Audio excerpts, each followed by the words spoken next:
जय गुरुदेव। अनंत कोटि ब्रह्मांड नायक सदगुरुदेव के चरणों में कोटि कोटि वंदन, कोटि कोटि प्रणाम। बाबा रामदेव जी महाराज के श्री चरणों में कोटि कोटि वंदन, कोटि कोटि प्रणाम। सभी भक्तों को हर हर महादेव, शंभो शंकर, शंभो शंकर।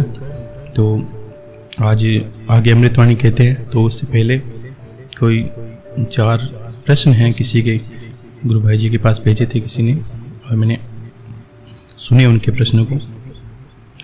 तो एक प्रीति जी हैं दिल्ली से, चौधरी, तो उनका एक प्रश्न है। उन्होंने जब से कुलदेवी की भक्ति उपासना की है, इनका कहना है कि 4 नवरात्रा किए, तब इनका देवी का पता नहीं था कि कुलदेवी इनकी कौन है। तो इनको दिव्य अनुभव भी हुए और इनके कार्य भी हुए, मान लीजिए हुए, और होते होते इनको एक बीजासन माता का दर्शन हुआ। इन्होंने दर्शन किया था और इनको लगा कि भाई ये बीजासन माता जो है उनकी कुल देवी है, और इन्होंने खुद स्वयं इनको दर्शन दिए पिंडी रूप में। तो इनका कहना है कि इंदौर में जो बीजासन माता है, क्या वो उनकी कुल देवी है, और है तो या कोई दूसरी जगह है तो कहाँ जाए दर्शन करने के लिए। तो देखिए, बिना जिसका आह्वान, अब देवताओं में क्या होता है, आप बात समझ लीजिए, कभी कभी हमें संशय पड़ जाता है। देवों के स्वप्नों को संशय नहीं जानना चाहिए, क्योंकि इंसान को 2-3 अवस्थाओं में दर्शन होते हैं। एक स्वप्न अवस्था होती है, एक ध्यान की अनुभव अवस्था होती है, या कोई अगर आप ज़्यादा चैतन्य है तो आपको मूर्ति में परोक्ष रूप में, प्रत्यक्ष रूप में, परोक्ष रूप में भी इंसान को दर्शन होते हैं। तो स्वप्न की अवस्था को कभी व्यर्थ नहीं जाना, क्योंकि हम और जानोगे भी, क्योंकि उसी वक्त हम साधनाएं करते हैं, उपासनाएं करते हैं। तो अगर हमें उस वक्त दर्शन होते हैं और जो भी नाम जुड़ा होता है या जो भी कोई कार्य या हमें हमारे निमित्त होता है, वो सर्वथा सत्य होता है, तभी हमारे जीवन वो चीज़ें आती हैं। अन्यथा स्वप्न तो दुनिया को आते हैं, कभी ये दिखता है, कभी वो दिखता है, घर परिवार दिखता है, वो अलग हो गया सारा। देवताओं के स्वप्नों को मिथ्या नहीं जानना। और इन्होंने कहा कि अगर है तो कैसे दर्शन करें। देखिए, बीजासन माता बिल्कुल इंदौर की जो बीजासन माता है वो कुल शक्तिपीठ है इंदौर में, कुल देवी। और वहाँ और भी जगह मंदिर हैं बीजासन माता के, लेकिन वहाँ की जो माता का मंदिर है वो बहुत पौराणिक है, बहुत ज़्यादा, मतलब हजारों वर्ष आप कह सकते हैं। तो वहाँ पर दर्शन करना निश्चित तौर पर इंदौर में ही काफ़ी, इंदौर के पास उज्जैन है, ऐसी जगह, ये एक तो देवभूमि है सारी, बहुत ही पवित्र जगह है इंदौर में। और हमारे परिवार की कुल देवी भी वहाँ चामुंडा है, जो जगह है वहाँ पर देवास की कुल देवी है।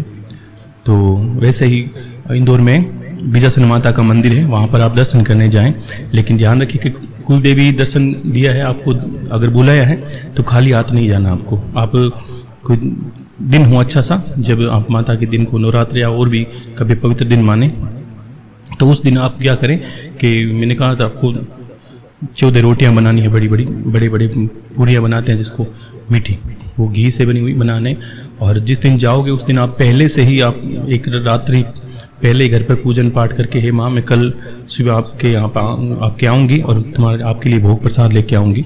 तो आप उसी दिन जाओगे। एक दिन पहले जब हम अपने घर पे मंदिर पे प्रार्थना करते हैं, तो दूसरे दिन माता, देखो जो शास्त्रों की बातें हैं कि माता निश्चित आप उनके परिवार के वंशज हो तो आपका इंतज़ार करेगी और आपके हाथ का ही भोग लगेगा। आपको वहाँ जाकर ऐसा नहीं करना, वहाँ जाके आपके प्रसाद लिया और वो चढ़ाए, वो आपको नहीं चढ़ाना। दुनिया चाहे चढ़ाए, कुल देवी जब हो तो आपको घर से प्रसाद ही लेके जाना है। हाँ, नारियल वगैरह हो तो मंदिर की जगह कुछ चीज़ें लेनी भी चाहिए, क्योंकि बड़ी आश होती है लोगों की। एक चीज़ मैं कहना चाहता हूँ कि देखो, मंदिर के पास की जगह होती ना, जब लोग सोचते हैं कि कोई ठगते हैं, कोई कुछ करते हैं, आप देखो वो भगवान के शरण में बैठे हैं, और वहाँ बैठा कोई भिखारी भी बड़ी आस लगा के बैठा हो कि हाँ कोई न कोई इंसान भगवान की जगह आएगा तो मुझे खाली हाथ वहाँ मुझे कुछ न कुछ मिलेगा। तो ऐसा नहीं करना। 2-5 रुपए की कोई चीज़ें हो तो श्रृंगार का कुछ भी लाना चाहिए मंदिर की जगह पर, खाली हाथ नहीं जाना चाहिए। और वहाँ लोगों की आसें बड़ी होती है। क्या हो गया कि अगर 2 रुपये के किसी ने 3 रुपये ले लिए, क्या फ़र्क पड़ गया, बहुत जगह लगते ही हैं पैसे। तो वो नहीं सोचे आप, वहाँ से नारियल वगैरह कोई और चुनरी वगैरह वहाँ से ले लें। अन्यथा घर से आप रोटी बड़ी बना के, और 5-7 रोटी का पहले एक चूरमा बना लें, और 5 रोटियाँ, वो 14 रोटियाँ बड़ी बना लें, मीठी पूड़ियाँ बना के बड़ी। आपको कटोरदान होता है जिसको बोलते हैं, स्टील का बर्तन वगैरह, उसमें पैक करके वहाँ ले जाना है। और वहाँ जाके आपको देवी को अर्पित करना है। पुजारी को बोल दीजिए कि मेरे कुल देवी है, मैं चाहता हूँ आप प्रसाद मुख तक ले जाएं, तो वो ले जाएगा। और वहाँ भी 100 प्रसाद 125 रुपये जो भी आप चढ़ाते हो माँ को चढ़ाएं, क्योंकि जिस दिन आप जाओगे वो निश्चित तौर पर आपकी बात आएगी नहीं, वो प्रसाद आपका जाएगा, आप अनुभव कर लोगे वो किस तरह खींचती है आपके प्रसाद को। वो चढ़ा के फिर अगर वो चूरमा बनता उसका थोड़ा थोड़ा प्रसाद आप परिवार वाले ले लें, और वहाँ भी कोई होता तो दे सकते हैं, कोई बड़ी बात नहीं तो अपने परिवार वालों खा लें प्रसाद। और जो पूड़ियाँ होती है 14 वो थोड़ी भोग लगा के वो आपको दुहारू गाय जिसको बोलते हैं, जिसकी गाय के छोटा बछड़ा हो, आप घर पे ला के दे सकते हैं, वहाँ मिले तो वहाँ दे सकते हैं, या कोई गाय मिले आपको सफ़ेद कलर की लाल कलर की, तो उस गाय को कुलदेव का स्वरूप मानकर उसको लाल जो पूड़ियाँ हैं वो देनी है आपको। और निश्चित तौर पर यही आपकी कुलदेवी है, निश्चित 100% आपको संशय रखना ही नहीं है। अगर आपको अनुभव हुआ है तो यही आपकी कुलदेवी है और इंदौर ही आपको जाना है। प्रीति जी चौधरी ये आपका प्रश्न है। और एक कविता शर्मा जम्मू है, इन्होंने देखो ये काफ़ी समय से जुड़ी हैं और इनके अनुभव भी मैंने सुने, ये बड़ी भक्त भी हैं, बड़ी भावनापूर्ण पूजा पाठ करती है। तो देखो जिनके साथ पूजा पाठ है उनका अनुभव तो होंगे। तो उन्होंने बहुत समय पहले भी कुलदेवी के दर्शन भी किए और महादेव इष्ट के रूप में ये पूजती है, तो महादेव के दर्शन भी इनको हुए सपन के माध्यम से, कोई देवताओं की वजह से। तो ये कहती है कि गुरुदेव इतनी तो मैंने भक्ति नहीं की, इतनी मैंने कोई तपस्या नहीं की, तो महादेव के दर्शन होना बड़ी बात है। कि बिल्कुल बड़ी बात है, लेकिन एक चीज़ समझिए, अब ये एक फेरा हो जाता है कि अगर आपको गुरु के प्रति श्रद्धा कितनी है। मैंने हम शुरू से जब से मिले हैं तब से एक बात हुई थी, वो एक सुना नहीं वचन जिसमें कहा था कि ऐसा ऐसा लगन लगाया हमारा गुरु जी, ऐसा ऐसा लगन लगाया गुरु जी म्हारा, ऐसा ऐसा लगन लगाया जन्म जन्म से कुमारी म्हारी सुरता अब के व्याव कराया हरि नाम की हल्दी लगाई चित का चंदन लगाया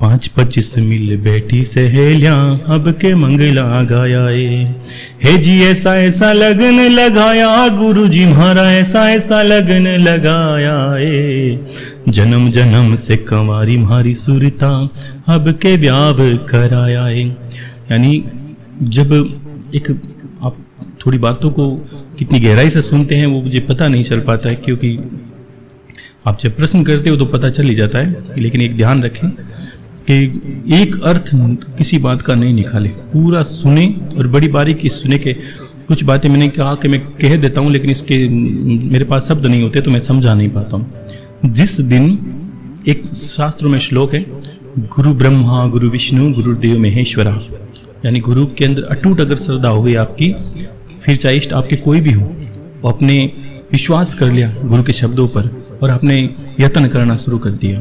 तो इन्होंने भी इसी प्रश्न में बीच में कहा था कि गुरुदेव मैं 7 बजे संध्या को ये माला करती है, तो इन्होंने कहा जब फटाफट मेरे मन में रहती है कि बीच में अनुभव होते हैं, दादा गुरुजी के दर्शन भी इनको हुए थे, और इनके मेरे मन में तलब रहती है कि हम जल्दी जल्दी कब काम खत्म हो मैं पूजा करने बैठूँ।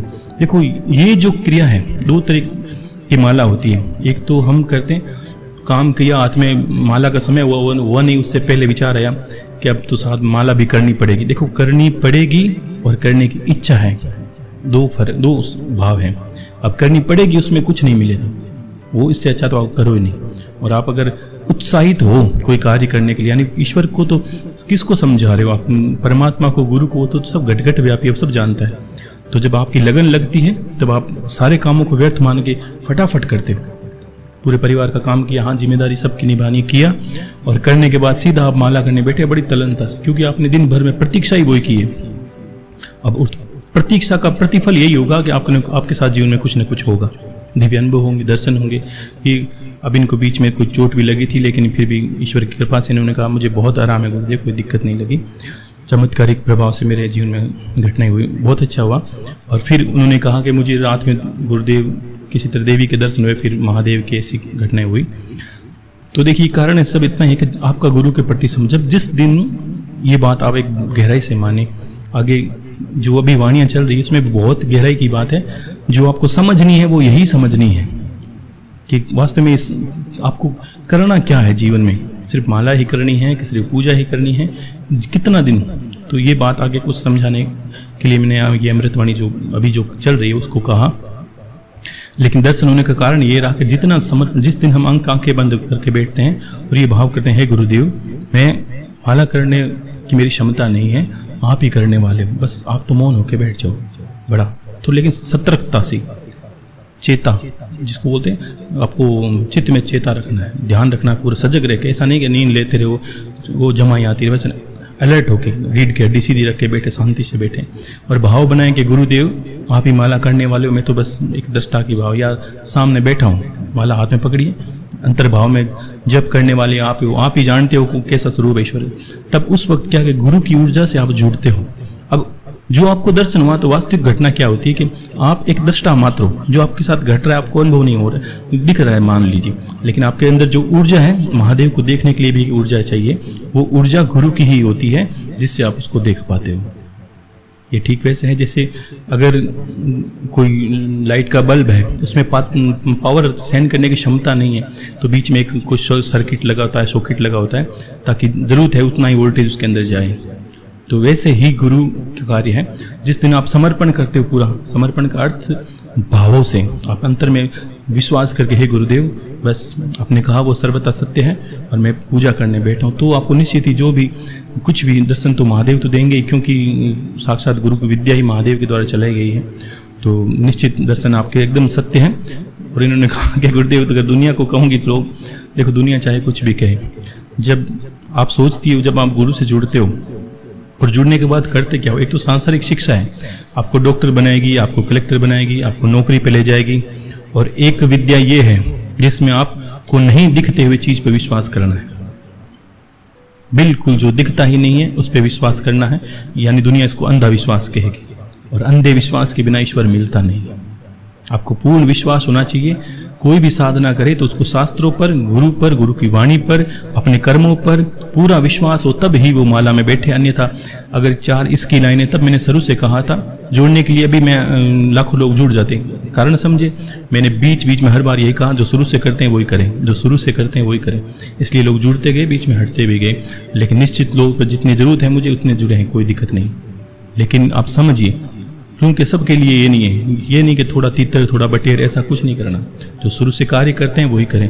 और इन्होंने कहा चौथे नवरात्र मेरे बहुत पवित्र हुए। देखो शुरू से यही बात चली थी, मैंने कहा 4 नवरात्र करोगे तो निश्चित तौर पर देवी मन से करो, प्रसन्न होगी, और 4 नवरात्र के बाद आपको नवरात्र करने की आवश्यकता नहीं, आप सिर्फ व्रत करें देवी के निमित्त, आपको इतना माला वगैरह करने का, अनुष्ठान करने की आवश्यकता नहीं, सिर्फ इष्ट के मंत्रों का जप करें तो भी संपन्न होंगे, क्योंकि आपने भावनाएं रखी है। कोई चीज़ पकते पकते समय तो लगता ही है, तो आपके दर्शन ही पवित्र हैं, और जैसा स्वरूप आपने महादेव का कहा, निश्चित ही वही स्वरूप है, ना वो ऐसा चिलम लगा के बैठते हैं, ना वो ऐसा कुछ नहीं।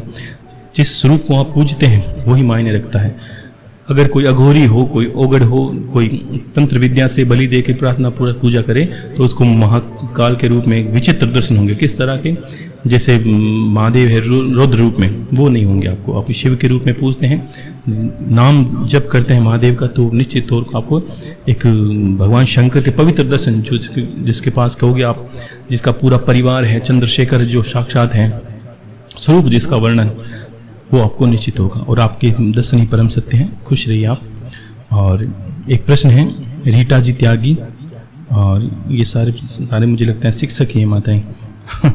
भगवान शंकर को हवन करना चाहिए या नहीं, इनकी, हाँ एक प्रश्न मैंने इनको पढ़ा था, सुना था कि इन्होंने कहा कि गुरुदेव मैं पूजा पाठ करती हूँ, बाकी कोशिश करती हूँ, सारा स्कूल के, ये इनके स्कूल है, चलाती हैं, तो और इन्होंने कहा कि मैं जितना हो सके समय देने की कोशिश करती हूँ, लेकिन फिर भी के परिवार है तो मैं समझता हूँ कि परिवार की समस्याएं बढ़ती है, हो जाती है, कभी समय मिलता नहीं, कभी मानसिक स्थिति सही नहीं रहती। आप लाख चाहे सही रहना करो तो दुनिया चाहती ये नहीं कि आप सही रहें, कोई आपको बीच बीच में परेशान करने के लिए कुछ न कुछ बातों से, कुछ और कुछ चीज़ों से टोटका मार ही देता है।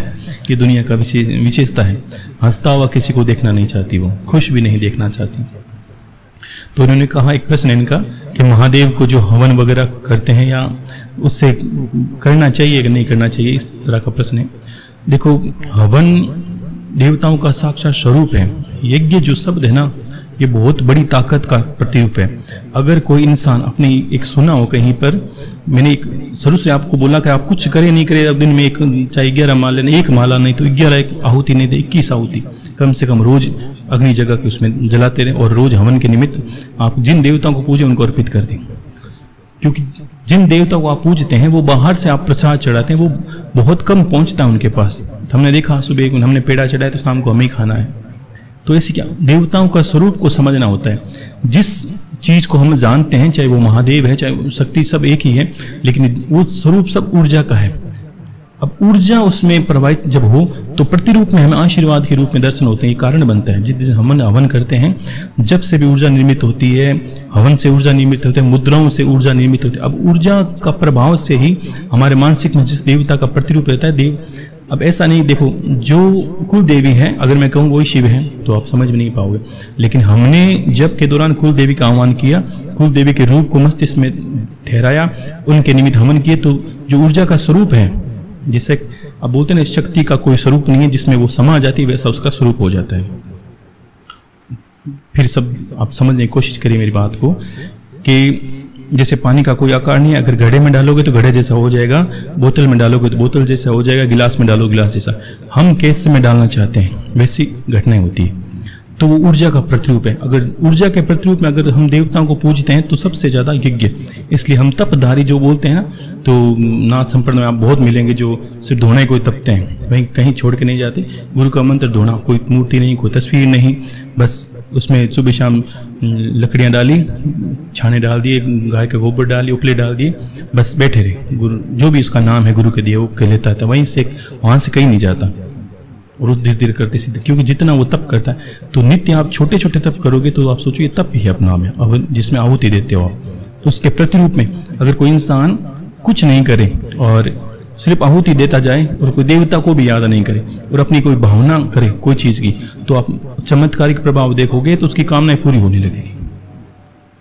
बस क्योंकि उसकी ऊर्जा से काम लेता। अगर कोई ध्यान करता है, वो किसी चीज़ से कनेक्ट होता है, तब भी ऊर्जा का प्रभाव, उसके मस्तिष्क का जो विस्तार है, एक सामान्य इंसान का और एक ज्ञानी इंसान के मस्तिष्क में बहुत फर्क होता है। पढ़े लिखे इंसान के अंदर पुस्तकें मस्तिष्क में होती है, उसके अलावा कुछ नहीं होती, कुछ सवाल, कुछ तर्क वितर्क ऐसा कुछ होता है और ज़्यादा कुछ नहीं होता। लेकिन जब जो इंसान ध्यानी होता है वो अपने मस्तिष्क का विस्तार करता है बहुत। आपने देखा जो अनपढ़ लोग होते हैं, एडवे संत हुए, आपने जिन्होंने कभी अध्ययन नहीं किया, लेकिन उनके अंतर ज्ञान से उन्होंने लाखों लाखों पुस्तकें लिखी थी। क्यों? ये क्या पुस्तक, वो कोई शिक्षक कोई इस विद्यालय में गए थे सीखने के लिए, कहीं नहीं, बस उसके मस्तिष्क का जो विस्तार है वो बढ़ता रहता है। ज्ञान की वजह से विस्तार, जितना ज्ञान होगा वो सिर्फ आंतरिक ज्ञान है, आत्मज्ञान कह सकते हो आप उसको। लेकिन हवन करने से आपको निश्चित तौर पर बहुत फर्क पड़ता है। जिस देवता के निमित्त करते हैं उसकी ऊर्जा आपकी तरफ अट्रैक्ट होती है बहुत ज़्यादा, और प्रतिरूप में ये ठीक वैसे है। अगर समझाऊं मैं आपको कि आप मेरे पास आए, आपने मेरे पैर छुए, मैंने बदले में क्या कहा, और पैर छूओगे तो इसका प्रतिरूप यही, प्रत्युत्तर जो यही होगा, आशीर्वाद है। इसका ये नहीं हो सकता कि वो गाली दे आपको। तो वही हवन को समझिए और नित्य आप करना ही, आपकी शुद्धि, आपके परिवार की शुद्धि, आपके मस्तिष्क का विकास। और ये भी समझिए जिस दिन जो नित्य हवन करता है उसके सामने आप अनुभव करोगे, ये अनभिज्ञ की बात है कि अगर 2 साल से आप नित्य हवन करने वाले हो, वो लोग, मैं यहाँ बैठा हूँ लेकिन आप ये अनुभव कर ली, किसी से अगर आपने कोई बहस भी कर ली तो उसको धीरे धीरे उसकी आपकी बात माननी पड़ेगी और आप उसको बस आपके पक्ष में ढलना पड़ेगा। नहीं ढलेगा तो उसके साथ अच्छा भी नहीं होगा, क्योंकि आपकी जो ऊर्जा का प्रवाह है वो खींचता है उसको। जिसकी ज़्यादा शक्ति होती है ऊर्जा की, वो इंसान उतना ही ज़्यादा मानसिक रूप में, शारीरिक रूप में बलशाली होता है। शरीर का बल तो दिखता है, नहीं दिखता, ये दोनों चीज़ें हैं, लेकिन ऊर्जा का बल दिखता है। कमजोर इंसान भले ही, लेकिन उसका ऊर्जा का क्षेत्र अच्छा हुआ तो पास वाले माहौल को बदल देगा। अगर उसके बहस कर ले तो उसके सही में परिवर्तन आ जाएगा। अगर वो गाली निकाल दे, गुस्सा कर दे किसी पर, इसी को जो ज़्यादा तप करता है, अगर उसको किसी को छेड़ देता है, वो बदले में किसी पर गुस्सा होता है। इसलिए सबसे पहले कहा, आप नित्य हवन आदि करते हो, पूजन पाठ करते हो, जब करते हो, कोई भी करते हो, तो आपको क्रोध कम से कम करना है, क्योंकि आपका ऊर्जा का ह्रास ज़्यादा होगा। लेकिन ये ध्यान रखना कि हवन करने वाले इंसान को बिल्कुल भी क्रोध नहीं करना। अगर वो क्रोध करता है तो सामने के जीवन में अस्त व्यस्तता आ जाती है। आप चाहे परिवार भी हो तो बड़ा संभल कर। और जब भी, अब एक चीज़ मैं कभी बताई मुझे याद नहीं है, लेकिन हवन वगैरह करो या पूजन पाठ करो, जब करो, उठते वक्त एक बार शांति का मन में भाव बनाएं और अपने सर पर आसन के पास पानी के छींटे डालें ताकि ऊर्जा शांत हो। नहीं तो हम सीधे ही किसी को हाथ लगा देते हैं या सीधे किसी से बात करते हैं हमें नहीं पता कि जब उठते हैं तब हमें पास में कोई आता है, उसके बात करते हैं, हम क्रोध आएगा, प्रेम आएगा, वो ऊर्जा का प्रभाव उसके अंदर चला जाएगा, मतलब उसके जीवन में बदलाव आना शुरू हो जाएगा। तो ये एक वैज्ञानिक तरीके से भी आप समझ सकते हैं रीटा जी, लेकिन ये समझिए कि आप करें। मेरा यही कहना है कि 2 दिन में करें, 3 दिन में करें, करना ही है। आपके जीवन का जो विकास है इससे बहुत बड़ा जुड़ा है। आप सामान्य प्रगति में देखोगे तो आप सोचोगे कि आपकी जो प्रगति करने की रफ्तार है वो दूसरे लोगों की बजाय बहुत ज़्यादा हो गई है। आपकी जो हाथों की काम करने की शक्ति है 2 हाथों की बजाय 10 हाथों की शक्ति बन गई है। ये अनुभव सारा आपको हवन से हो। यज्ञ देवताओं का स्वरूप है। यज्ञ में वेदों में कहा है यज्ञ खुद एक देवता है। इसमें जब हम अग्नि देवता का आह्वान करते हैं तो अग्नि देवता और स्वाहा देवी ये पति पत्नी के रूप में, देखो जो शास्त्र कहते हैं वो सुनते रहिए कि अग्नि देवता हमारी आहुति ग्रहण करती है और स्वाहा देवी जिसके निमित्त हम बोलते हैं, जैसे मैंने कोई मंत्र बोला, देवता का नाम लिया और बोला स्वाहा, तो अग्नि देवता हमारी आहुति ग्रहण करते हैं, अग्नि में प्रज्वलित करते हैं, उससे जो ऊर्जा निकलती है स्वाहा देवी उसको ले जाके उस देवता को समर्पित कर देती है। और देवता का शरीर ऊर्जा का है, उनकी आयु ऊर्जा की है। अब उनकी आपके हवन करने से उनकी आयु बढ़ती है, तो बदले में निश्चित और ये अटल सत्य है कि आपको आशीर्वाद ही मिलेगा, उसका फल आपको जीवन में इसी जीवन में मिलेगा। कभी आपके जीवन में कोई बाधा आएगी तो भी उस देवता की वजह से हट जाएगी। तो चाहे कोई हो, आपको हवन तो करना ही है, ठीक है। कोशिश करें, मान लीजिए आपने समस्याएं बताई तो उसके अनुरूप आपको कहूँगा समय मिले तब करें, सप्ताह में करें, 10 दिन में करें। जब आप पढ़ाती हो तो संडे को मिलती है छुट्टी, तो संडे को भी करें, करना है आपको। और इष्ट को मानते हो, महादेव तो देखो, और आपने पिछली बार 2-3 जनों ने कहा था, अभी भी एक प्रश्न था कि महादेव के दर्शन हुए। जब गुरु के इष्ट महादेव हैं और दादा गुरु जी के इष्ट महादेव हैं, तो अगर ये शिष्य हो कि शिष्य के इष्ट अगर महादेव हो तो बहुत जल्दी दर्शन हो, क्योंकि गुरु की खुद की इष्ट जप करने की क्षमता है वो अगर शिष्य में चली जाती है धीरे धीरे धीरे तो उसको जल्दी अनुभव होने लगते हैं, क्योंकि गुरु के खुद के इष्ट महादेव हैं, तो वो बहुत फर्क पड़ता है, ठीक है। आशा करता हूँ मैं समझ गए होंगे आप। और एक प्रश्न है, किसी गुरु भाई ने कहा, लाल चंद जी सैनी है कोई, गुरुदेव महात्मा बुद्ध ने कहा है भगवान एक ही है, भगवान कहीं नहीं है और उसे ढूंढने में पैसे बर्बाद मत करो, आपो दीपो भव। और बाद में लोग इसको सत्य की खोज से जोड़ने लगे। उनका कहना है कि भाई भगवान जो बुद्ध हैं, तो उन्होंने कहा कि महात्मा बुद्ध है, उन्होंने कहा कि भाई भगवान कहीं नहीं है, उसको ढूंढने की चक्कर में पैसे बर्बाद मत करो। उनका कहना है आपो दीपो भव। और दूसरे लोगों ने बाद में इसको सत्य के मार्ग से जोड़ लिया नाम से, जो आपो दीपो भव। इसको देखो, बुद्ध को समझने के लिए एक महात्मा बुद्ध, अब इसने आपने लिखा है महात्मा बुद्ध। पहले तो ये समझिए कि जो महात्मा है, अपने लगा महात्मा एक संत है, ठीक है। अब ये नहीं कह सकते, पहली बात तो ये तो बिल्कुल नहीं है, भगवान तो लगा नहीं सकते इनको। क्यों नहीं लगा सकते? ऐसे तो पूरे जगत में ईश्वर ही व्याप्त है, आपके अंदर ईश्वर का स्वरूप है, मेरे अंदर ही, फर्क जागृति का है। तो गुरुदेव महात्मा बुद्ध जो है शब्द है, अब इन्होंने महात्मा बुद्ध का सिर्फ एक जीवन का एक मार्ग है, हजारों मार्ग हैं। आप विज्ञान भैरव जब शास्त्र पढ़ोगे, तंत्र एक पुस्तक उसको पढ़ोगे, तब उसमें एक मार्ग है मात्र विपत्सना का मार्ग, सांसों पे ध्यान लगाना और सांसों की गति के साथ कार्य करना। तो ये महात्मा बुद्ध ने एक मार्ग पकड़ा था, उस मार्ग के माध्यम से उन्होंने आत्मज्ञान की प्राप्ति की थी, ये उनका मार्ग था। तो उन्होंने कहा कि जो ईश्वर, देखो ईश्वर ये कभी नहीं कहना कि ईश्वर नहीं है, नहीं है तो या जो महात्मा बुद्ध है वो खोज किसकी कर रहे थे? तो आपको लगेगा कि आत्मा की खोज कर रहे थे, और किस ज्ञान की खोज कर रहे? आपो दीपो, अंदर क्या देखना था जिससे वो आंखें बंद करके बैठे थे? उनको उस आत्मरूपी ज्योति जो है उसके दर्शन करने थे। मान लीजिए सत्य की खोज को नहीं मानते, ठीक है, लेकिन ये समझिए उसके अंदर जो आत्मरूपी, और अभी जो अमृतवाणी चलती है उसमें यही बात है कि आत्मा का दर्शन करना ही परम गति है। और ब्रह्म ज्ञान भी इसको कहा, अगर उस शब्दों में कुछ भी कहें चाहे नहीं कहें, लेकिन ये अनभिज्ञ में और विज्ञ में भी कह सकते हो, वो सिर्फ आत्मा का अनुसरण कर रहे थे। जब सांसों के विपස්සना मार्ग में ध्यान लगाओगे तो अंत में यही होगा कि हमें उस दिव्य ज्योति के दर्शन हो गए। तो उन्होंने 40 दिन तक अटल एक वृक्ष के नीचे बैठकर ये संकल्प लिया, जब तक उस दिव्य परमात्मा के या उस दिव्य ज्योति के दर्शन नहीं होंगे तब तक मैं यहाँ से नहीं उठूंगा। और ये करके वो चीर समाधि में बैठ गए और अंत में उनको दर्शन हुए। अब वो परम ज्ञानी हो गए, क्योंकि ये तो परम सत्ता है और स्वयं ईश्वर बन गए। अब ईश्वर का स्वरूप मैंने क्या कहा, सब कुछ ईश्वर है। भगवान का आप कोई भी पूछते हो प्रश्न तो बहुत अच्छी बात है, अच्छा लगता है, लेकिन थोड़ा सा अपनी बुद्धि को थोड़ा सा विराम दे, अहम को विराम दे, फिर ये विचार करें कि भगवान का एक स्वरूप है जिसको बोला है विश्व स्वरूप, विश्वरूप। ये विश्वरूप क्या यहाँ से चींटी से लेकर मनुष्य तो बहुत बड़ी बात है, उसमें तो परमात्मा होना ही होना है, लेकिन यहाँ तक चींटी से लेकर हाथी तक और बड़े बड़े विशालकाय जानवर, जीव जंतु, पेड़ पशु पक्षी, सब में ईश्वर विराजमान है। लेकिन मनुष्य ने को श्रेष्ठ क्यों कहा है कि इसमें इतनी मार्ग है कि हम किसी भी भक्ति से भी जान सकते हैं। अगर बुद्ध के मार्ग को आप सर्वश्रेष्ठ कहोगे तो जिन भक्तों ने साक्षात दर्शन किए हैं ईश्वर के, मीराबाई है, कबीरदास जी, हरिदास जी हैं, तो उनको आप क्या कहोगे? उनको कहने के लिए आपके पास शब्द क्या है? क्या उनको दर्शन हुए तो वो झूठे कि नहीं? उनके जीवन चमत्कार वो नहीं थे कि बिल्कुल थे। लेकिन बुद्ध ने एक अलग मार्ग, देखो नास्तिकता भी एक आस्तिकता के लिए जाती है। सिक्के के दो पहलू हैं, ईश्वर दो पहलू में चलता है।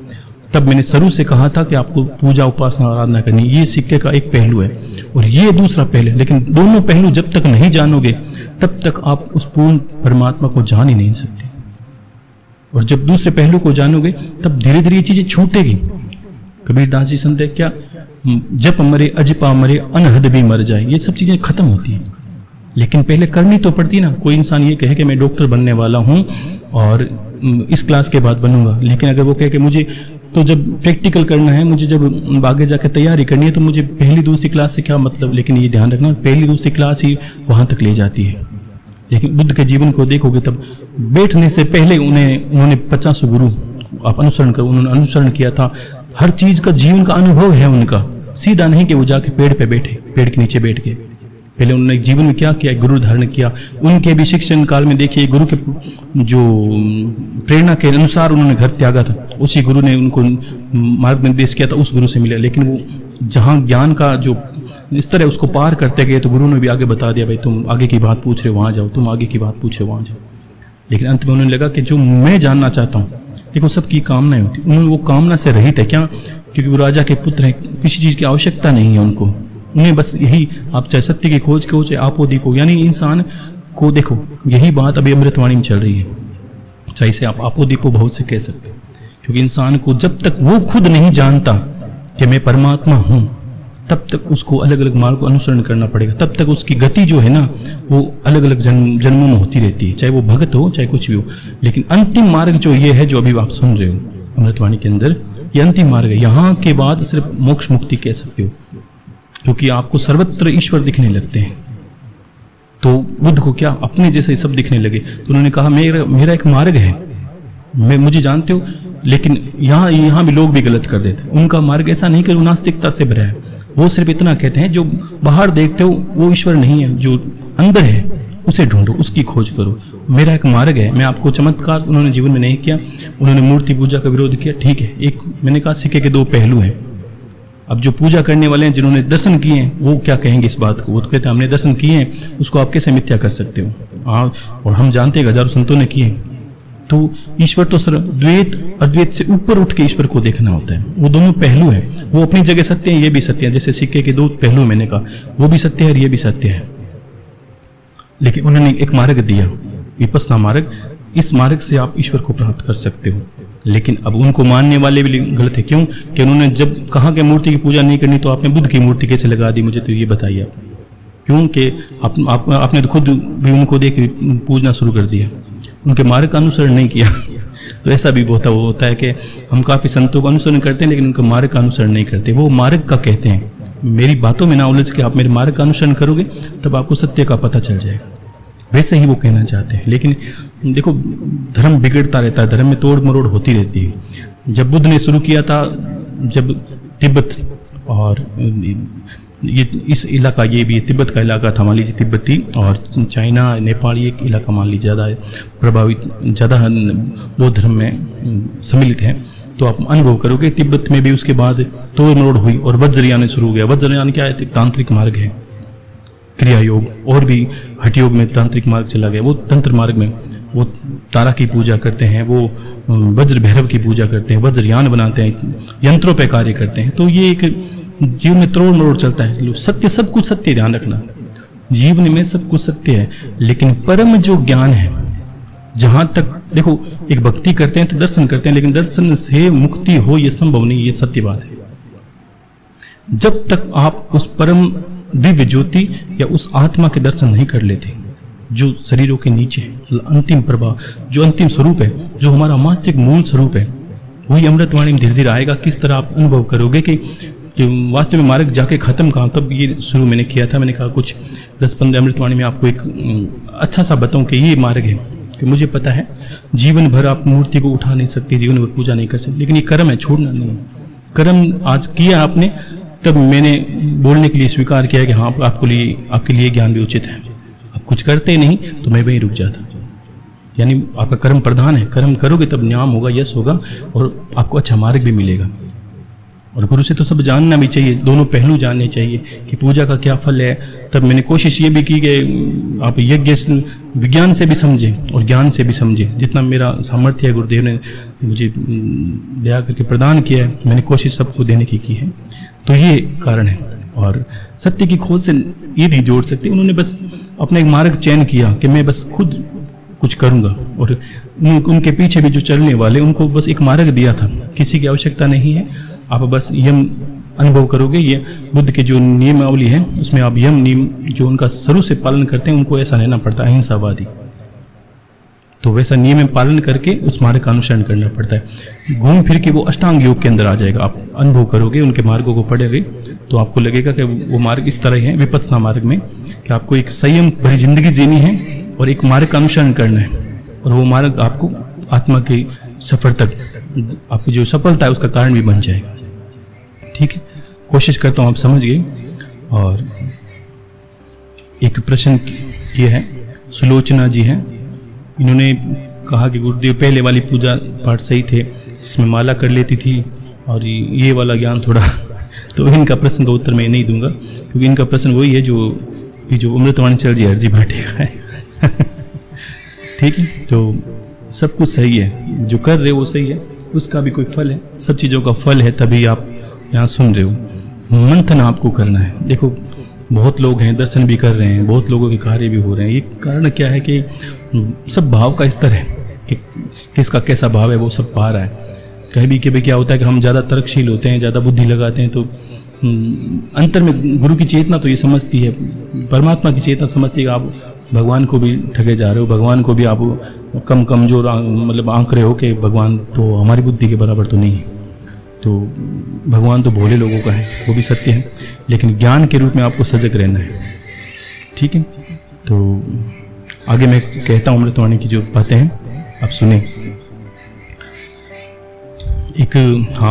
जब बाबा ने इतनी बातें की कि हरजी को हर तरह के समझाने की कोशिश की कि हरजी भाटी अब ये बातें आप सुनिए, आपके प्रश्नों के उत्तर मिलेंगे, आप मनन करें और अनुभव करोगे कि आप थोड़ी जगह का हेर फेर कर दीजिए। जहाँ बाबा बैठे हैं वहाँ आप गुरु को जोड़िए, वहाँ जहाँ आप हरजी बैठे हैं वहाँ अपने आप को जोड़िए।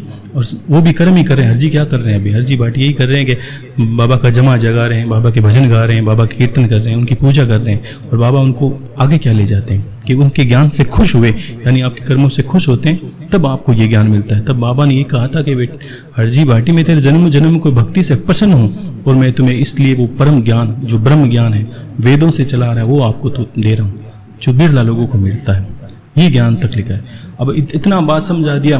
पिछली बार बाबा ने कहा मैं नेड़ा सू नेड़ो हरजी, मैं नेड़ा सू नेड़ो, और तुम मुझे इंद्रियों से और प्रभाव जो भी मन बुद्धि चित्त अहंकार इनसे नहीं पकड़ सकता, और ये तुम्हारी शरीर में है, लेकिन इनकी प्रेरक भी मैं हूँ, लेकिन ये मुझे पकड़ नहीं सकती।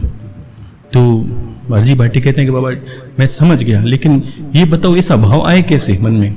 ये सुलोचना जी का प्रश्न है, यही समझ लीजिए कि ये भाव मेरे अंदर आए कैसे। क्या इतना दिन मैं पूजा कर रहा हूँ, आप मेरे सामने बैठे और मैं यहाँ बैठा हूँ, आप कह रहे हो मैं अलग हूँ, आप अलग है, आपकी भक्ति नहीं करनी है, पूजा पाठ नहीं करनी है, लेकिन मन में ऐसा भाव रखना है। आपके भाव ऐसे कैसे रखूँ महाराज कि मैं ही भगवान हूँ, भगवान तो आप हो। तो हरजी भाटी कहते हैं कि आ मत किण विद आवे बाबा, आ मत किण विद आवे, और हमारे मन नहीं भावे महाराज, और आ मत किण विद आवे। यानी बाबा कहते हैं कि हरजी भाटी कहते हैं कि बाबा ये जो मति है, ये ज्ञान मुझे किस तरीका से मेरे मन में आएगा बताओ,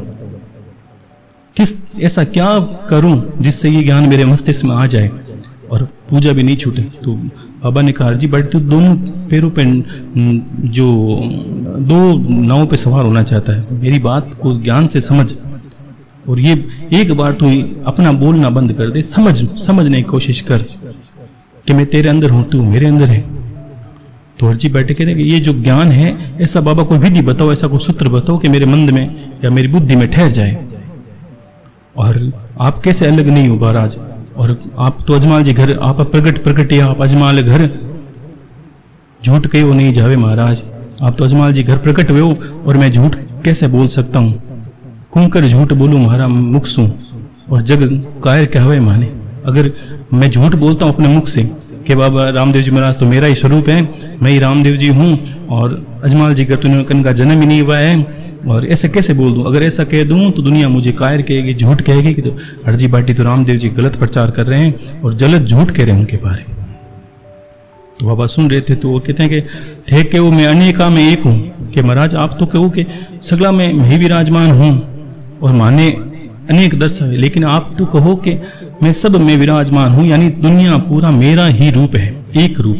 यानी बाबा कहते हैं कि दुनिया पूरा मेरा ही रूप है, मैं सब में विराजमान होता हूँ और माने अनेक, यानी मुझे अलग अलग दिख रहे हैं, आप अलग हो मैं अलग हूं, ये अलग है वो अलग है, तभी तो दुनिया दुखी होकर आपके दरबार पर आती है। ये भी बात सत्य है कि दुनिया आपका ही स्वरूप है और भगवान का ही स्वरूप है, तो दुखी कौन है जो रोते हुए तुम्हारे दरबार पर आते हैं प्रभु और मेरे आगे आते हैं कि मुझे आप रास्ता बताओ, कोई बाबा को प्रसन्न करने की विधि बताओ तो मैं करूं और आप वो सुख पाएं।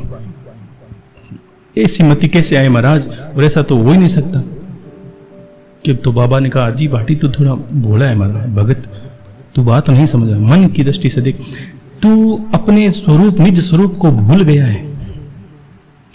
परमात्मा ने दुनिया बनाई और दुनिया बना के ऐसा भाव बनाने से पहले एक भाव किया, वेदों का शब्द है एको हम बहुश्यामी, में एक हूं और अनंत हो जाऊं। तो भाव किसने किया? परमात्मा ने। अनंत हुए कौन? परमात्मा। अनंतों में हमारा नंबर भी उसी जगह है, लेकिन हम 84 लाख योनियों को अपने कर्मों की वजह से, अच्छे कर्म नहीं होने की वजह से भोग रहे हैं। आज भी हम अच्छे कर्म नहीं करते, गुरु की शरण नहीं लेते, गुरु के कहे अनुसार ज्ञान का अनुसरण नहीं करते, धर्म ध्यान सबका बाहुल्य, जिसका नाम है उसका बाहुल्य है, ध्यान रखना, नकार नहीं किसी को सकते। तो उन सब चीजों का अनुसरण करते करते महाराज अगर भक्ति प्रबल हो और भगवान की कृपा हो तब गुरु मिलते हैं, और परम गुरु मिलने के बाद हर जी ऐसा ज्ञान मिलता है। अब ऐसे लोगों को जो दुखी हैं, तो बाबा ने कहा भाई मैं नेड़ा सु नेड़ो दूर जाने जाने दुर्गति कहीजे। पिछली बार कहा था कि मैं नेड़ा सु नेड़ो हर जी, मैं नेड़ा सु नेड़ो दूर जाने जाने दुर्गति कहीजे और पावे कष्ट घनेरो। ये दुनिया अपने निज स्वरूप को भूल चुकी है, अपने स्वरूप को यही जानती है कि अपना नाम बता देती है, अपने पिता का नाम बता देती है, अपनी गली मोहल्ला, इससे ज्यादा वो कुछ नहीं जानती है। इसलिए दुख का कारण खुद ही ढोती रहती है, खुद ही दुख उठाती है। क्यों? कि इनका एक परिवार है। अब इस परिवार के ऊपर वो सोच नहीं सकती, अपने फायदे के, अपने लालच के अलावा उसके मस्तिष्क में कोई बात ठहरती नहीं है और निज स्वरूप को भूल गई है, और इसी दुनिया के साथ, अंधे लोगों के साथ अंधी होकर रवाना हो गई है।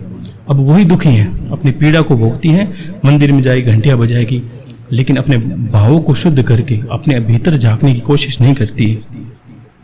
इसलिए ये रोते हुए मेरे पास आती है, और इनके भाव की वजह से मान लीजिए चमत्कार होता है, लेकिन उस अगर मान लीजिए आप गरीब हो और बाबा की कृपा हुई, आपने रोया, बिल चिल्लाया, भगवान ने कृपा की, आपको पैसे वाले बना दी। लेकिन ये सत्य है कि आप पैसे वाले होने से ही आपके दुख दूर हो जाएंगे। आप थोड़े दिनों बोलोगे गुरुदेव मेरा तो शरीर खराब हो रहा है, बीमारी हो रही है, बीमारी होती है, 3 ही कष्ट है, ये तो आप सब जानते हैं कि तन दुखी के मन दुखी के धन बिना फिरे उदास, और थोड़ा थोड़ा सब दुखी सुखी राम का दास। अब 3 दुख में कोई दुख तो आपको पकड़ेगा। अगर पैसे वाले हैं तो पैर दर्द करेंगे, पैर दर्द नहीं करेंगे तो पैसों की समस्या, अगर नहीं है तो मानसिक समस्या। लोगों को क्यों है, इसका भला क्यों है, मेरे साथ ऐसा क्यों हो रहा है, ये भी प्रश्न है माताओं बहनों के। गुरुदेव मैं सब सही करती हूँ, ये कुछ नहीं करती, इसका बहुत अच्छा हो रहा है, मेरा बुरा बुरा हो रहा है। तो ये भाव भी छोड़ना है आपको। मन में पहले ईर्ष्या लेकर बैठे हो गए, उसके अच्छे से तुम्हें क्या लेना देना, ये भाव ही तुम्हारी दुर्गति और कर रहा है। माला कर रहे हो और उसको देख रहे हो कि वो सही है, मैं तो माला करती हूँ, मैं मेरे साथ ऐसा क्यों होता है। तो ये भाव भी माताओं मैंने छोड़ना नहीं चाहती। और फिर बाबा चैर जी कहते हैं कि माने भूलावन वो स्वांग रच्यू। महाराज मुझे तो लगता है कि ये जो स्वांग है आपने मुझे आपका नाम छुड़ाने के लिए आपने रचा है, और आप सत्य में क्या करते हैं, मेरे साथ कोई माया खेल रहे हैं और मुझे भक्ति का मार्ग छुड़ा के कोई मेरे साथ आप कोई सच स्वांग कर रहे हैं, कोई व्यंग्य कर रहे हैं, कोई हंसी मजाक कर रहे हैं। मुझे समझ में नहीं आ रहा महाराज, आप मेरे मार्गदर्शन करें और ये मति कैसे मेरे मंदिर में ठहर सकती है मन के अंदर, वो मुझे ज्ञान दें।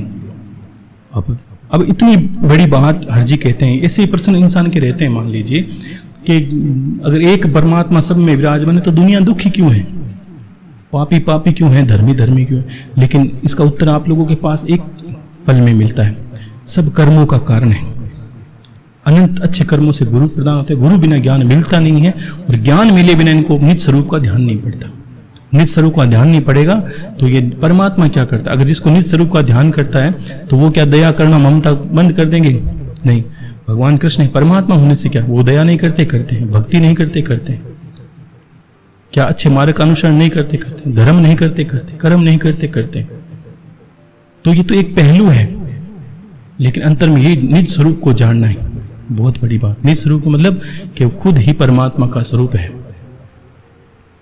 तो हरजी भाटी कहते हैं महाराज तो आप तो अभी आए हो इस रूप में, मैं पहले कहाँ था? अब हरजी भाटी हूँ, मुझे कैसे पता चलेगा मैं पहले क्या था? तो बाबा ने कहा कोई आता जाता नहीं है, ना कोई गया नहीं आया भाटी हरे जी, ना गया नहीं आया, के निज परचो पायो नहीं है, के निज परचो पायो नहीं, के परचा मोए अनेक, ना कोई गया नहीं आया भाटी हरे जी, ना कोई गया नहीं आया, कि निज परचो पायो नहीं माया परचा अनेक। ये बात समझो आप कि ना कोई गया ना कोई आया भाटी हर जी। इस संसार में ना तो कोई गया है और ना कोई आया है।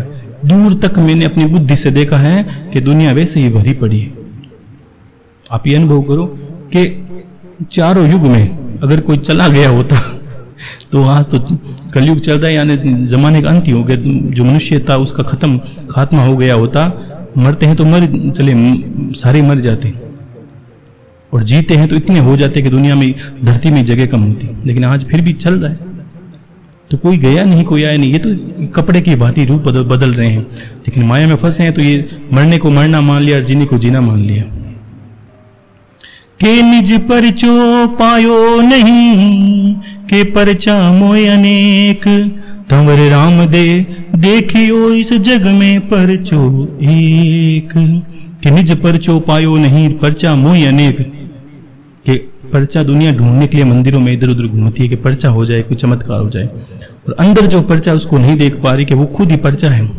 तंवर राम दे पर क्यों जग में परचो एक, क्या कि वो खुद ईश्वर का रूप है, वो भटकने शुरू हो गया है। तो ना कोई गया नहीं आया भाटी हरे जी, ना कोई गया नहीं आया, ना कोई गया नहीं आया भाटी हरे जी, ना कोई गया नहीं आया। सारा जग सुंदवाया है, सारा जग सुंदवाया रे, ना कोई आया नहीं आया भाटी हरे जी, ना कोई गया नहीं आया। कि सारा जगत मैंने शोध लिया है हरजी भाटी, कहीं कोई गया नहीं है, कहीं कोई आया नहीं है। ये ऐसा ही लेखा जोखा चल रहा है। भ्रम में पड़ी दुनिया जी रही है, अपने दुखों का पिटारा रो रो के आगे निकल रही है। कोई मर रहा है, कोई जी रहा है, अपने मरने को मरना मान लेती है, जीने को जीना मान लेती है। कुछ हो गए तो खुशी हो गई, दांत दिखाती है, और कुछ नहीं हुआ तो कहीं कमरे में पड़ी रोती रहती है। लेकिन इनका कोई अस्तित्व नहीं है। ये तो एक दर से दूसरे दर दर भटक भटक के ये अपने निज स्वरूप को भूल जाती है। आपने देखा हरिद्वार में एक शांति कुंज है, पंडित श्री रामाचार्य शर्मा बहुत ही गायत्री के बहुत बड़े उपासक रहे, और मैं बहुत आदर करता हूँ। मेरे एक गुरु पदवी के रूप में उनको मानता हूँ मैं बहुत, क्योंकि उनके जीवन उन्होंने देखिए, आप कोई युग पुरुष देखना तो कैसे एक तपस्वी इंसान ने कितने हजारों पुस्तकें अध्ययन करके लिख दी। तो उन्होंने के शांति कुंज में जाओगे तो मैंने देखा था, बहुत टाइम पहले गया था तब, कि एक मंदिर की जगह बनी है, उसमें लिखा है ऊपर भटका हुआ देवता।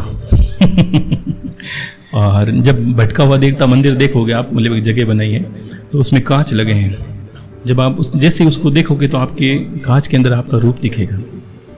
इसका अर्थ क्या है कि भटका हुआ देवता कौन, क्या आप कांच में देखो तो अपना रूप दिखेगा। तो ये कितनी शोध की हुई इनकी बात है। तो परम जो है वो शोध कर लेते हैं इस बात का कि समझ गए कि भटका हुआ देवता कौन है। तो यही बाबा समझा रहे जी बाटी को। मिश्री भरोसे लाला लून मत खावो, मुख कड़वो हो ये जावे।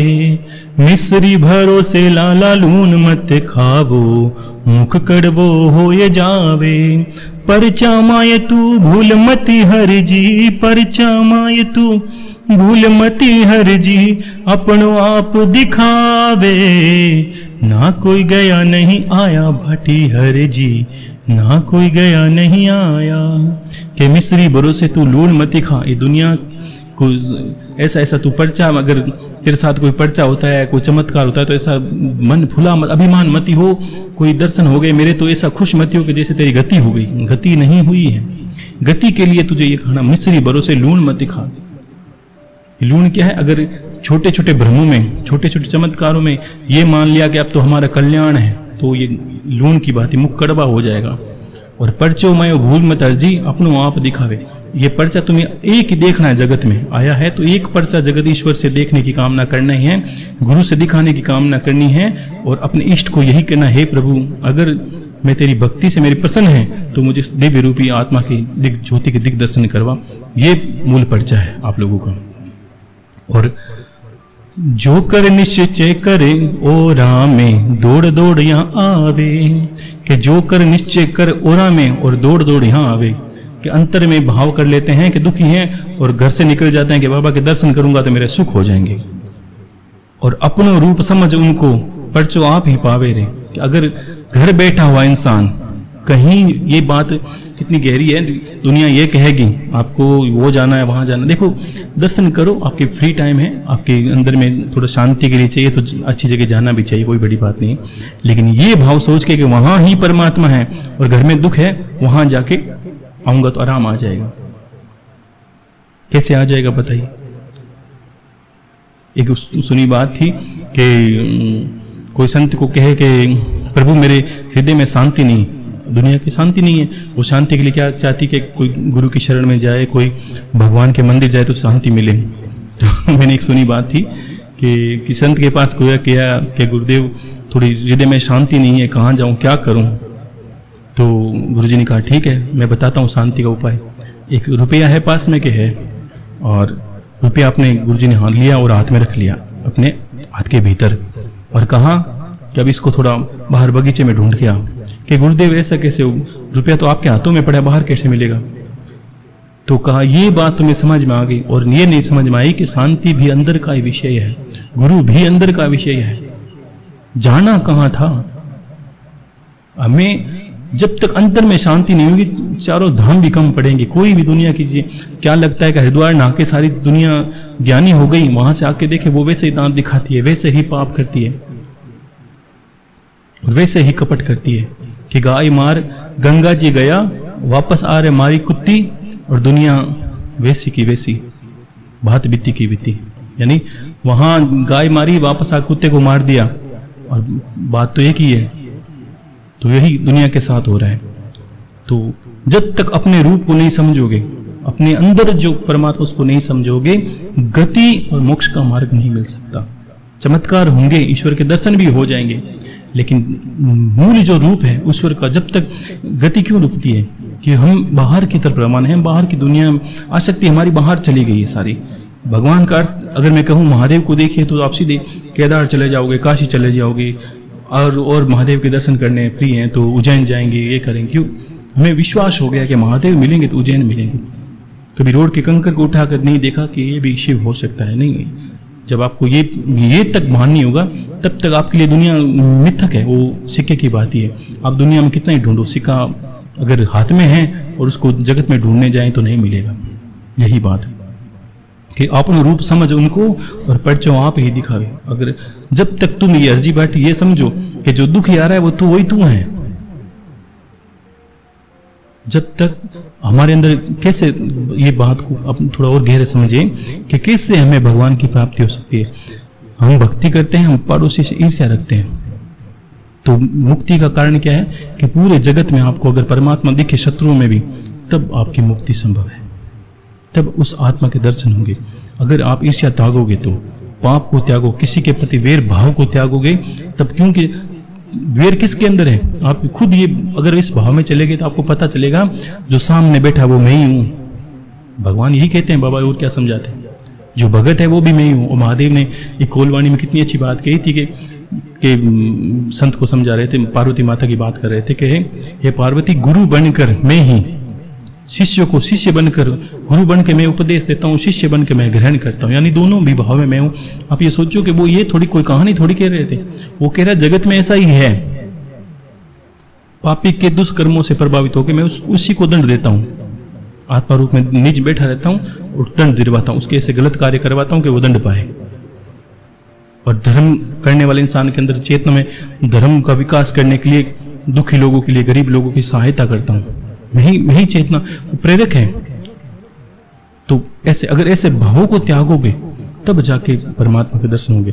और बीच में आपने कितनी अच्छी बात की, भगवान बुद्ध की बात आई थी, तो आप ये भी अनुभव करोगे कि उन्होंने भी क्या कहा था, अहिंसा, उनका मार्ग का अनुसरण करोगे तो पता चलेगा वो चींटी तक को धकेल नहीं देते थे। यानी ऐसा वो सब समझते थे कि वो मेरा ही स्वरूप है सब जगह, और मेरे जो निज स्वरूप है उसको देखना बाकी है, तो वो उस मार्ग से देखा जाएगा। मार्ग अनेक है। तो वैसे ही हम माला कर रहे हैं, इसका भला क्यों रहा है, तब आप समझ लीजिए कि हाँ, माला से आप अच्छा पा सकते हो, लेकिन ये बातें भूल जाओ, मुक्ति, ज्ञान, वैराग्य, ये जो परम की बात है वो आप भूल सकते हो। और कहते हैं कि चेतन देव भूल गया अपना, पत्थर सिर पटकाया रे। चेतन देव भूल गया अपना, पत्थर सिर पटकाया। पूजत पत्थर मर सब कोई, पूजत पत्थर मर सब कोई। सुपने अकल नहीं आवे, ना कोई गया नहीं आया भट्टी हर जी, ना गया नहीं आया। कि चेतन देव भूल गया अपना, अपने अंदर देवता है उसको तो भूल गया है, और सिर्फ पत्थर से सर टका रहा है, माला कर रहा है, भावना से काम भी हो रहा है, चमत्कार भी हो रहे हैं, और खुशी में मगन हो रहा है कि हाँ भाई भगवान बारे, जैसे हरजी भाटी खुद कर रहे हैं, भाई आप महाराज भगवान हो। लेकिन बाबा कहते हैं कि पत्थर को पूछते पूछते ये अक्ल भी नहीं आई है कि मैं भी तेरे अंदर भी विराजमान हूँ, ये अक्ल भी आनी चाहिए। ये अक्ल नहीं आएगी तब तक तुझे उस ज्ञान की प्राप्ति नहीं होगी। बात समझ गई कि पत्थर को पूजे, भगवान मूर्ति पत्थर की, उसमें भी वो सिक्के का पहलू है, पूजते रहें, लेकिन पूजते पूजते उसकी कृपा होगी, तब आपको अंतर में ज्ञान आएगा कि हाँ जो बाहर है वो भी मैं ही, मेरे अंदर ही है विराजमान। यत ब्रह्मांडे तत्पिंडे, यानी जो दिख रहा है वो तुम्हारे अंदर भी है। सजग और हटी इंसान वो होते हैं। अब देखो इसमें एक हटी आएगा कि अंदर मान लिया और बाहर नकार दिया कि बाहर कुछ नहीं है, सब कुछ अंदर है, तो भी नहीं मिलेगा। ध्यान रखना, बाहर भी उतनी श्रद्धा, उतना ही विश्वास के जो अंदर है बाहर है, ये भी दोनों पहलू नहीं जानोगे तब तक नहीं होगा। और मूढ़ लोग क्या करते हैं, एक को पकड़ लेते हैं, बाहर वाले मानेंगे बस मूर्ति में ही भगवान है और कहीं नहीं है, और वो जो अंदर वाले वो मानते हैं अंदर ही है बाहर कुछ नहीं है। तो दोनों ही दुर्गति के कारण है। क्यों कि दोनों द्वैत अद्वैत को दोनों को आपको मिला मार्ग दोनों जानोगे तभी उस तक पहुंच सकते हो। क्योंकि बाहर को नहीं जानोगे और अंदर प्रवेश नहीं कर सकते, ये ध्यान रखना। हटी लोगों के आप तरह कितना भी हट कर लो, मूर्ति से भगवान नहीं निकाल सकते, और अंदर में निकाल लिया तो आप देखोगे आपके देखते देखते बाहर भी मूर्ति में प्राण आ जाएंगे। ठीक है, तो बाबा ऐसी बात बाबा ने कही, और अंत में बाबा कहते हैं कि सत उपदेश करूं मैं हर जी, बालीनाथ समझाया, के वे राम दे सुन भाटी हर जी, अपनो माही आप समाया। ना कोई गया नहीं आया भाटी हर जी, ना कोई गया नहीं आया। के सत उपदेश करूं मैं, इतना अच्छा उपदेश कर रहा हूं अर्जी भाटी, तू मान ले। तू मानता क्यों नहीं है? तू मुझे मानता है, मुझ पे विश्वास करता है, मेरी बातों पे विश्वास क्यों नहीं करता है? सिर्फ चमत्कार उमड़ जाए, एक तो चमत्कार हो गए तो अपने आप को गर्वित महसूस कर रहा है, ऐसा सोचता है हाँ भगवान बस मेरे ही कब्जे में है। हाँ ऐसे हो जाएंगे, लेकिन इससे आगे की गति क्या आगे तेरी? तो ये कहते हैं कि सत्य उपदेश करूं मैं हर जी, बालीनाथ समझाया। माने जो बालीनाथ जी गुरु है, ऐसे परम ज्ञान दिया था उन्होंने। और केवे राम दे सुन बाटी हर जी, अपनों मां ही आप समाया। यानी जो बाहर है वो अंदर ही समा के बैठा है, वो देख रहा है तेरे, क्योंकि इंद्रियां बाहर रवानी हो गई है, हमें ध्यान देना अंदर, वो हमसे हो नहीं पा रहा है। कितना परम ज्ञान है। देखो स्वयं जब ईश्वर कह रहा है तो दूसरे की बात पर विश्वास से क्यों कह रहे हैं? तो ईश्वर बाबा तो स्वयं ईश्वर है, वो कह रहे हैं ईश्वर होकर क्यों कि हरजी ने जन्म जन्म भक्ति करी, और भक्ति करने के बाद वो कहते हैं कि हरजी तेरी भक्ति से प्रसन्न हूँ, तब जाके ऐसा ज्ञान देता हूँ। लेकिन हर किसी के सत्य बताऊँ है नहीं, क्योंकि वो फिर कहेगा कि इस मार्ग को करूँगा, उस मार्ग को करना सब कुछ है, लेकिन अंतर में जब ध्यान करने बैठो, जब शांति से बैठो तो मनन करो जो बाहर है वो सब मेरा ही स्वरूप है, परमात्मा मेरा ही स्वरूप है, उसने ही मुझे बनाया है। तो क्या होता है कि बेटा तो पिता के जैसा ही होता है, उसका ही स्वरूप होता है, वही कारण है। वो मानो और जानो अच्छे से, आप मनन करो, थोड़ा ज्ञान को क्या मथना होता है। अब भजने सुना होगा कि दूध माही गिरत गिरत, दूध माही गिरत मेहंदी में ज्यों लाली, ज्ञान गुरा सा सुआवे, गुरु सा बिना कुण माने प्रेम जल पावे। दूध माही गिरत मेहंदी में लाली, ज्ञान गुरा सा सुआवे जी। कि दूध माही गिर, दूध में घी है, कोई देख के बताए तो नहीं निकलेगा, लेकिन अगर मथने शुरू कर दे गुरु विधि से, किसी ने तो विधि बताई होगी, उसको दही बना के फिर मथा तो घी निकल के बाहर आ गया, सामने आ गया। और मेहंदी को देख के ऐसा थोड़ी पता चलता है कि ये लाल निकलेगी, लेकिन लगाई, एक दिन रात रचाई तो दूसरे दिन लाल बन गई, तो वो मथना पड़ता है। वैसे ही सुनना और मथना ज्ञान को, और फिर अनुभव जीवन पर उतारना, क्योंकि अभी तक सुना है। जब 2 घंटा बैठोगे और ये परम ज्ञान को जानने का अनुभव करोगे कि ईर्ष्या खत्म होगी। क्यों खत्म होगी? आपका अगर कोई कहे जिस पड़ोसी से आप नफरत करते हो वो आप ही का प्रतिबिंब है, जो आप कांच में दिख रहा है। कोई कांच में आईना अपना तस्वीर देखकर कांच को फोड़े तो मूर्ख है। क्यों? कि उसे पता होना चाहिए कि सामने जो दिख रहा है वो मैं ही हूँ। ये भी यही बात बाबा कहते हैं, गर्जी बाटी मेरा ही स्वरूप है। लेकिन वो ठीक है, दुनिया इस तरह उलझी है कि वो अंधों के बीच में होकर अंधी हो गई है, वो निज स्वरूप को नहीं जानती, वो ना जानना चाहती है। वो इतनी उलझी हुई है कि अगर कोई मैं ज्ञान की बात कहूँगा तो वो सीधे अपने फायदे की कहेगी, गुरुदेव ये समस्या, इसका इलाज कैसे हो मेरे पास, क्यों? तो इस ज्ञान के सामने वो उस ज्ञान को बहुत बड़ा मानती है, वो अपनी समस्या को बहुत बड़ा मानती है। और भगवान यहाँ तक कहा है, मैंने बहुत पहले आपने देखा बहुत पहले अमृतवाणी शुरू हुई तब एक बात आई थी, मैंने कहा बीज में वट वृक्ष बनने की शक्ति है। ये जगत रूपी भूमि है, अगर इसमें आपने अपने आप को तोप दिया, रोप दिया और ज्ञान से जल सिंचन किया तो आप एक परम बन के निकलोगे।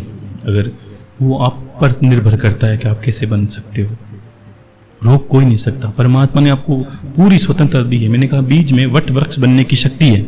अब आप वो शक्ति को समझे और वट वृक्ष को जाने। ऐसे मिथ्या बात ना करें कि वो भगवान थे, वो तो वो संत थे, बन सकते थे, हम हमारी औकात नहीं। ऐसा कहते ही आप समझिए कि वो जो बीज है वो सड़ गया, ऐसी बात सोचते ही। हाँ, परमात्मा तो परमात्मा है, मैं भी उसके संतान हूँ, मुझे में उसी के गुण हैं। ऐसे भाव करने से ही आपको पता चलेगा। हाँ, कोई इंसान अपने आदर्श अगर भगवान को मानेगा तो क्या करेगा? नहीं, भगवान तो धर्म करते हैं, भगवान तो गरीबों की सहायता करते हैं, तो वो इंसान वैसा आचरण करना शुरू करेगा। तो धीरे धीरे दुनिया अपने आप कह देगी भाई ये तो इंसान भगवान जैसा स्वरूप है इसका, ये तो लक्षण बिल्कुल भगवान के जैसे हैं, इसका गायन बोलना तरीका सब कुछ भगवान जैसा है। क्योंकि आपने चिंतन किया, आपने वही चिंतन किया मैं भगवान जैसा लग रहा हूँ, मुझे भगवान के गुणों पसंद है, जैसा पसंद है वैसा करो, वैसे बनोगे। चोर का अनुसरण करोगे चोर बनोगे, पापी का अनुसरण करोगे पापी बनोगे। तो वही संत महात्माओं के भक्तों के अनुसरण करोगे, परमात्मा का अनुसरण करोगे, वैसा ही बनोगे। ठीक है, तो सभी को हर हर महादेव, शंभो शंकर, जय गुरुदेव।